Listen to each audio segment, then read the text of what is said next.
Je vais vous parler de la police aujourd'hui et de l'affaire Théo, évidemment. Alors, la police des polices, donc ce qu'on appelle l'IGPN, semble avoir conclu à un accident.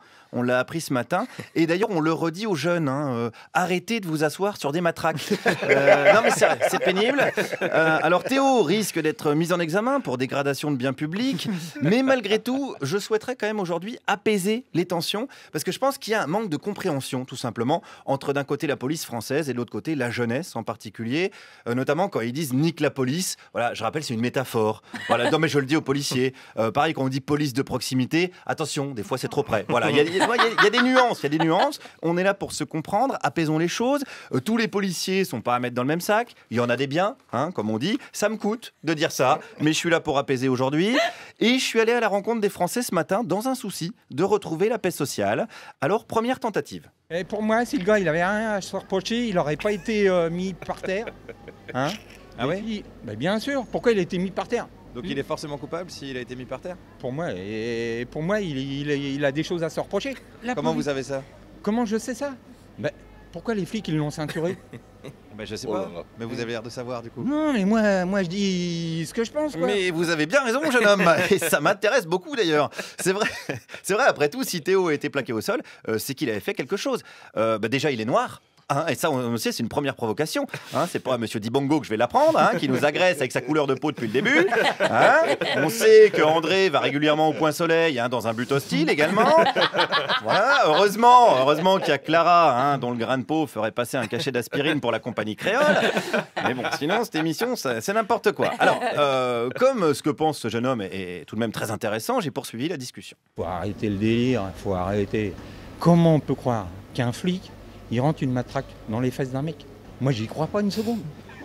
Les médecins et les enquêteurs ont dit ça, en tout cas. J'y crois pas une seconde, là. Si c'était avéré... Parce que là, c'est avéré. Le médecin, il a confirmé. Il faut regarder. Le médecin, il est dans le coup avec... il est dans le coup avec le gouvernement. Et... Non. Ah bon? Le médecin, à mon avis, faut arrêter. C'est-à-dire, il est dans le coup avec le gouvernement? Mais...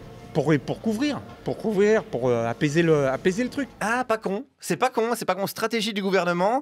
Tiens, on va faire croire qu'il y a un jeune qui s'est fait violer par des flics. Ça va apaiser le truc. Alors, c'est audacieux comme stratégie. Et d'ailleurs, ça marche pas des masses pour l'instant.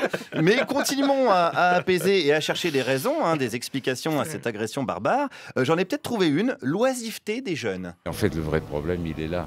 Si tous ces jeunes n'étaient pas oisifs toute la journée et le soir, ils cherchent pas de travail, s'ils étaient occupés, il n'y aurait pas ces violences et la police ne serait pas amenée à réagir de cette façon-là. Alors là, vous parlez des jeunes, pas des policiers. Oui, là je parle. Oui, mais c'est lié. Alors je sais que tout ça, c'est une banalité épouvantable, mais c'est la vérité. Oui, cette affaire est essentiellement un problème de jeunes qui se promènent. Et c'est vrai que ça agace les policiers. On sait qu'ils n'aiment pas deux choses, les policiers, le bécherel et la promenade. Pas tous, évidemment, pas d'amalgame, attention, mais certains oui, parce que les policiers bossent énormément et ce pourrait être une des raisons de l'agression pour ce même monsieur. J'imagine que c'est possible. Oui, si effectivement tout ce qu'on raconte, que des gens débordés, qui travaillent tout le temps. Mais vous-même, quand vous êtes débordé, est-ce que vous introduisez des choses dans la news des gens? Non, moi je suis quelqu'un qui essaie de rester calme. Oui, je préfère poser la question quand même, parce qu'il ne faut pas que ça devienne une mode ce truc quand même, parce que je vois Alex, des fois il bosse beaucoup. S'il craque, j'ai pas tellement envie de me retrouver avec une brève dans le fondement. Non mais c'est vrai, non, ce serait gênant. Je tiens avant tout à... Oui, allez-y Manu, allez-y. Ce serait bien, mais c'est un rêve bien entendu, qu'il y ait une journée où on change tous de couleur. Chacun prend la couleur de l'autre pour voir comment ça marche. C'est pas bête, c'est pas bête. Rigoler. Techniquement, ça va être compliqué, Manu, je vous le dis.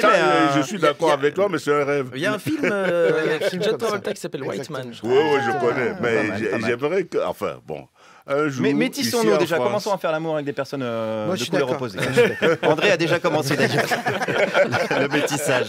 Alors continuons quand même avec l'argument du burn-out parce qu'il revient souvent, par exemple également chez cette dame. Je pense que c'est un manque de respect de la police, des horaires très lourds, beaucoup de travail et je pense que je peux tout à fait comprendre et je garde tout à fait ma confiance dans la police française. Est-ce que vous les comprenez ou est-ce que vous les excusez? Je les excuse.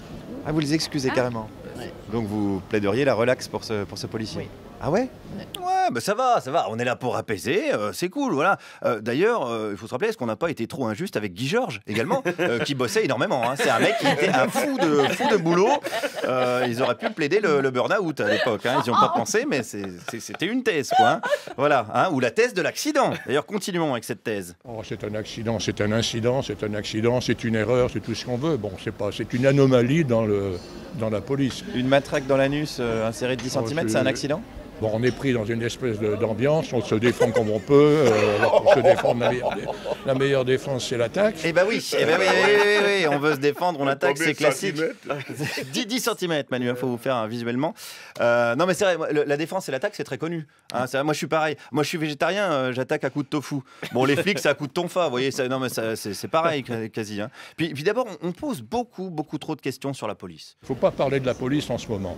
Ah bon ?